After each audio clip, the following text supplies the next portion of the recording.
I mean, the whole naming of the patriarchs was, meh, meh, meh, meh, meh, meh, meh, meh. I hope my husband loves me.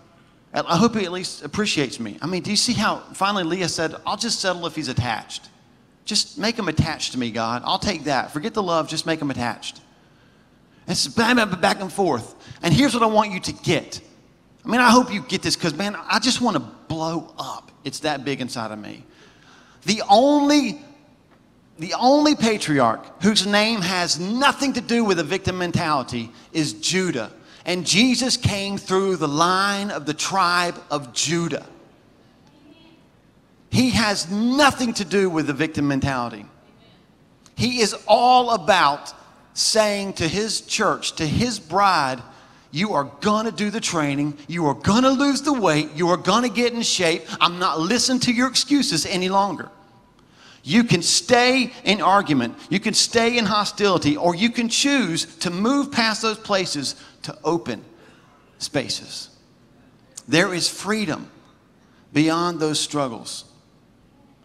Victims fight all the time. That's mine. You can't take that. That's mine. I'm mad at God because he took what was mine. And Isaac said, dude, you want the water? It's yours. Because I'm not going to be a victim.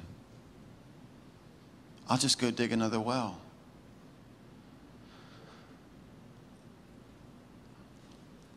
The second question is, how?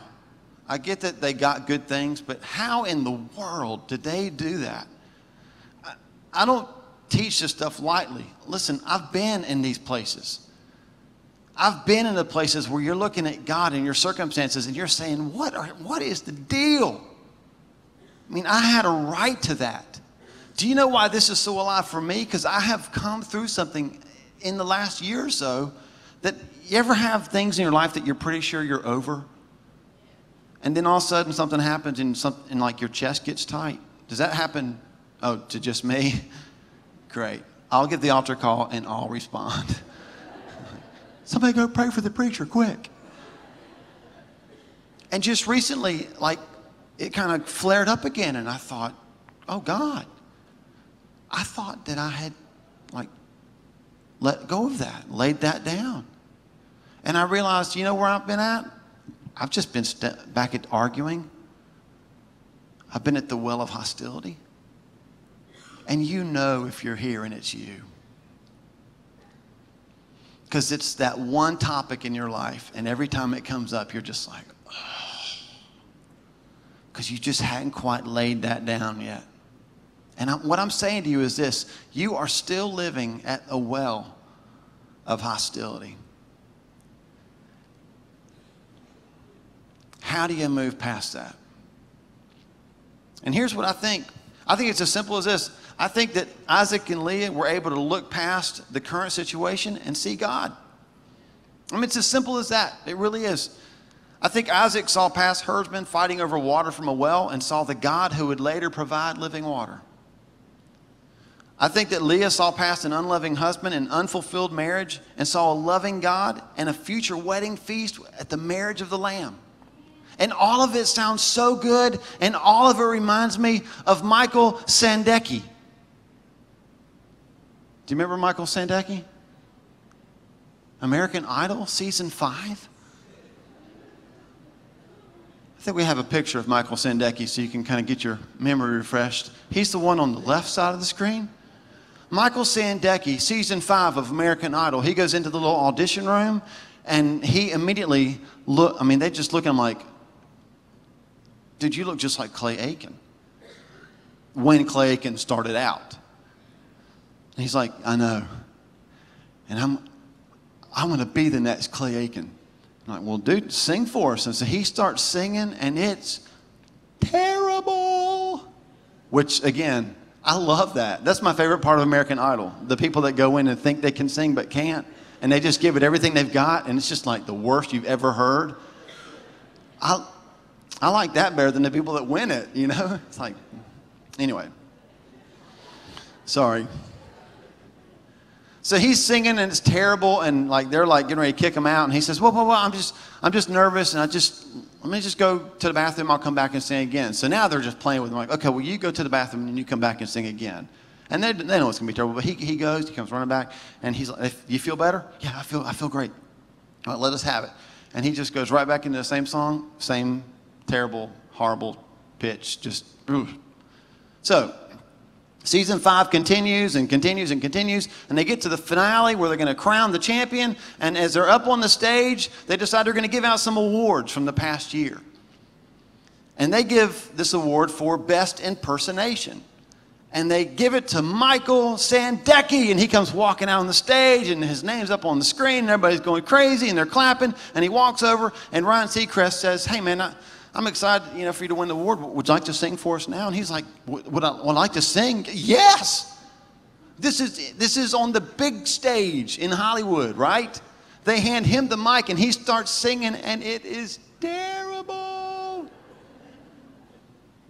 Like the crowd's going, and all of a sudden, the crowd jumps up on their feet.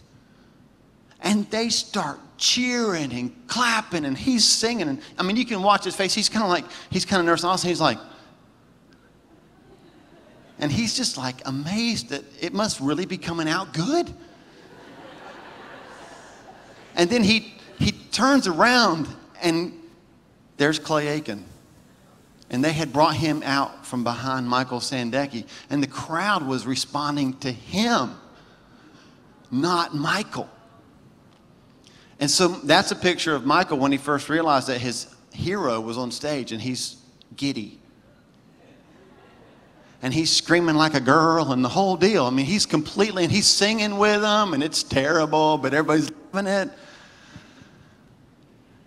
Here's what I want you to understand. Isaac and Leah, they did what the crowd did. They looked past what was really going on. They looked past the herdsman. They looked past a husband who hurt them. And behind the scenes, they saw God. And they reacted to that. Wendy and I talk all the time about, in the Bible when it says to fall face down. And Psalm 129, you can turn there later and read it. And it talks about being persecuted but not being overcome, and how it feels like they've just dug furrows in your back. And we ask this question all the time: why would any fool fall face down in a situation where they know they're going to be hurt? I mean, Isaac, are you an idiot? I mean, it's not like going down to Tractor Supply and renting some hole digging equipment and just going to dig another well. Do you know that water was a precious commodity? It was priceless. It was life or death in those days. And it wasn't like he just went, that's cool, I'll just dig another one. But it is kind of like that. And here's why. You know what I realized when I studied that? The water was not the blessing of God. The water was just evidence of the blessing of God. The blessing of God was back at verse 2 when the Lord said, if you'll stay in this land, I will be with you. It's the presence of God that is the blessing. And you could work your whole life in a ministry. You could work your whole life to reach your neighbor, and somebody else could come along at the last minute and see them won to the Lord and take them as their fruit. But guess what? They might take the credit for the fruit, but they can never touch the anointing of God on your life. And Isaac said, dude, if you need it that bad, take the water, because that's all you're getting. But my God has given me the entire land. And I'll just go dig another well. And if you get that one, you can have it too. And I'll dig another well. And I'll just dig another. And at some point, the blessing of God outlasts the opposition. And they just get tired. They can't keep up.